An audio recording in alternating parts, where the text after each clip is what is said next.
Hello, welcome to Mountain TV.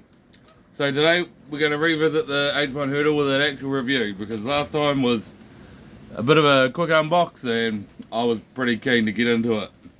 So I overlooked a lot of things and didn't really give you the right info. So we've gone a couple of times up the mountain now.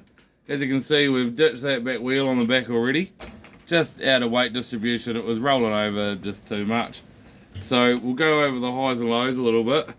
The highs definitely looks great. Like, she has a cool looking truck. I can't deny that.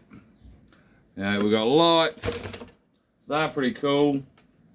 Supposed to turn that on before the video started. Sorry, you have to bear with me.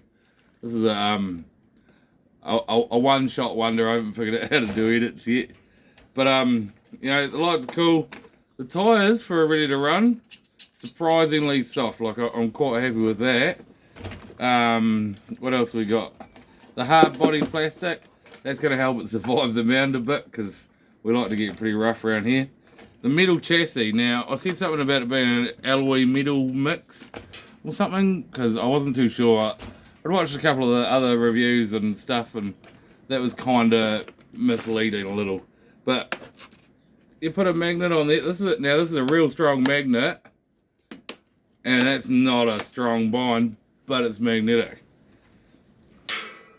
So for what I paid, about 150, we're over here in New Zealand, so I wouldn't suggest it if you're hoping for something that performs a bit more like the WPL.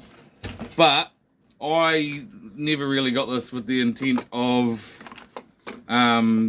keeping it very factory, because we like to get pretty extreme around here with the customizations.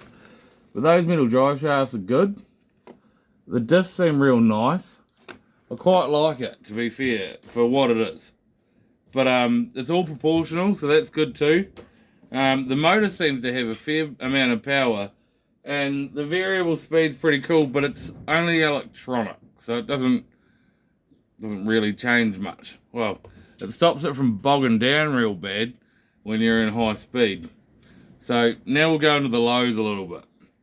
Right, it's way too light. Like the WPL I've done already, I've paid for no aftermarket parts. I've just added weight and steel, and it weighs probably about the same as this, maybe more, but it seems a bit more one-to-one than this. The weight distribution. Now, because I've been looking over it a little bit, we've got, see here, how the body mounts, or we're going to have to open it up and have a look. That might be a different video. But like, it's spaced, so that's even higher. These shocks, they're keyhole shocks, so they're literally just springs, really. So the front seems to bounce a bit rigid. The mounts for the servo bounce on the chassis a little bit, which on our mound and our rocks just isn't going to be very good. And see, the shocks are mounted to the body, which I found a little strange. It'd be much better if we replace them somewhere on the chassis. Bonus about being steel is we can just drill it wherever we want it. But what else have I got? The rims, they're quite skinny, so with the weight distribution being quite high, that just doesn't seem to hold it up much. Like, if you look at it from the top there, we're really not, we're not gaining much stabilization from the widths of these wheels or the offset of them. Cool wee bit I've noticed is there's 3 little holes on the inside of the rim, so I might be able to add some weight with some steel or something in there, as well as my little trick with speaker wire in the rim. But we're probably going to cut those and make them a bit wider. The electronics, they seem to be the biggest letdown. So if I could just grab the camera up and I'll try and show you. There, look. Look. As soon as it gets to a challenge where it needs the torque, it starts sounding like an arc welder. So I think first point of call for a bit better control will be, see, I have to wind it up to try and even approach this rock. So it's pretty toy grade, but I never got it with the intention of keeping it factory. So, just for an example, this whole problem with this hobby started with one of these. Just a little Kmart, fully toy grade basher, pretty much. It's pretty fun. This started life as one of those. Now the metal chassis. She sits pretty sacked. It's a very budget LGC. You know, we've gotten pretty creative with this.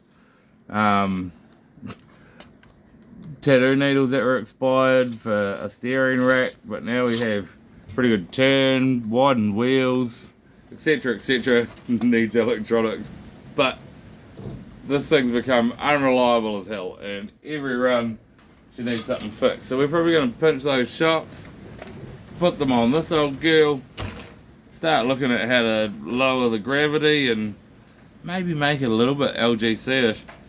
But for now, if you got to pay the $150 like me, I probably wouldn't.